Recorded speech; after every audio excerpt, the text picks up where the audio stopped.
You're probably getting destroyed by Van Dijk and FC24, but that's because you probably don't have Make Your Mark Darwin Nunez. Or is it true? Because today we'll be finding out if this card is wondrous, mid, or doo-doo. And I'll be letting you know that by the end of this video. But why should you listen to me? Well, I consistently get rank 1 and rank 2 of FUT champions, so I believe I can help recommend you the best cards to use to help you get more wins or great cards to just enjoy and use. So first we're going to be talking about his pace all the way down to his physicality. Then I'm going to talk about the best ways to use this if you decide to complete this SBC, because it's 500 to 600k. That's a lot of fun. So I'll let you know if it's worth it. But before we get into anything at all, be sure to follow the Twitch, link in the description or link in the comments, to join in the wondrous streams. Also to learn my tactics and also see me attempt to get rank 1 and just to join the live community. And also if you need FUT coins, be sure to use code CV3 on U7Buy for 6% off. Link in the description or link in the comments to get cheap and safe coins to afford more expensive cards. So now let's get into the pace. Now let me tell you something. Look at here, look at here.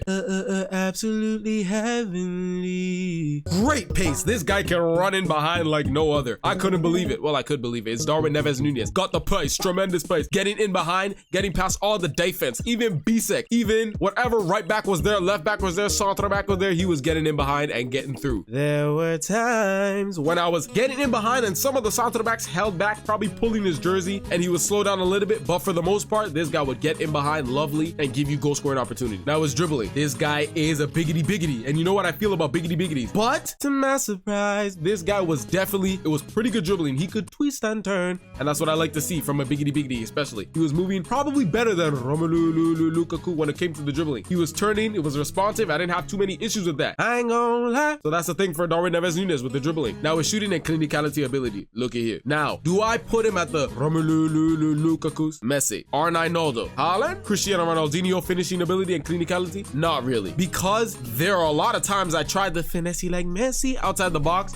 and it was not going top bins. The keeper would save it. It would cause the keeper some issues, but he would still save it even on green times. So I don't make his clinicality and finishing ability at the top tier. I know he's a striker, but he gives you a lot of chances to score them goals. He also has power shot plus, so he was shooting that amazingly and fast, and I use that as well. Great shooting playstyle. Now his defensive capabilities. I don't give a damn about no damn defense. He's a striker. Now his passing ability. This guy is not known for his passing anyways, but he can get the job done. 89 is pretty good. You're not gonna expect dimes like it's Messi. You're not gonna expect dimes like Xavi. You're not gonna expect dimes like Trent Alexander-Arnold, but he can still get the job done, especially just close quarters, short passes. Now his physicalities, I can say this. He will be an aerial threat if he's free and alone, or if the defender is on their back foot and they can't really contest the header with him. If you're jumping and you have the momentum to jump and the other defenders on their standing jump or on their back foot, you can win the header. But if you're going against the aerial pluses like Van Dijk and all these other guys, it'll probably be like a header, but it won't actually make any progress towards the net. It'll probably be like a standstill header where it hits off the defender as well. If you get it right, his heading accuracy is nice, so it'll be accurate. And he also has good strength though. So if you're in behind and you have that little step on the defense, you can body off the defender, make them stumble a little bit, and you're through on goal. Oh, he's got a chance. Can he score? That's what the commentator will be saying when you're in behind. You get me? So that is what I'm saying with the stats of the card. But what about the best ways to use this card and what I liked and didn't like? Well, the best ways to use this card is 100% to get in behind. Try and send him through either player lock and get in behind and run. He will get in behind. And what's even more special about this is that he has one of my favorites for a striker that's fast and a biggity, press proven. So when you get the ball into him, he has this like extra boost when you send the through balls in that allows him to get around the defense, to give you speed and get in behind and give you goal scoring opportunity. You might see some of the clips in this gameplay, but trust me, he does that. Now, of course, he has the finesse like Messi. You want to put him in position to do the finesse like Messi. So if you get in behind, do the finesse like Messi to increase your chances of scoring, because it's harder for the keeper to save that. You get me? But he doesn't have the best finesse like Messi. More in the box. Now, I don't suggest you doing a lot of outside the box shots. If you're just doing regular, don't come at cellular shots. But the power shots, since he has the power shot plus, use that to your advantage if the defense decides to lack and park the bus and he somehow ends up being in an area where you can use it, do that for sure. But I still suggest when you send the through ball in and the defender's trying to contest you at last second, just use the power shot to possibly get a corner or even score. That's more of this card's type of abilities. I don't think you should do a lot of crazy dribbling with him. He still has the ability, but try and just get the through balls in and get in behind. So now that leaves me, is this card wondrous? wondrous, mid, or doo-doo. Let me tell you something. For me, using this card, he definitely had absolutely heavenly moments. And then he had those real life Darwin Nunez moments where he's missing while he's one-on-one with the keeper. You get me? In totality, using this card, I believe this card is wondrous. Wondrous. For sure, for sure. If you have the fun and you have Premier League, try and complete this SBC, because for me, this card was amazing. But the crazy part about all this is that I went against the most toxic player in FC24. Find out what happened there. It was crazy. And I also reviewed this card right here. Found out if he's wondrous, mid, or doo. Adios.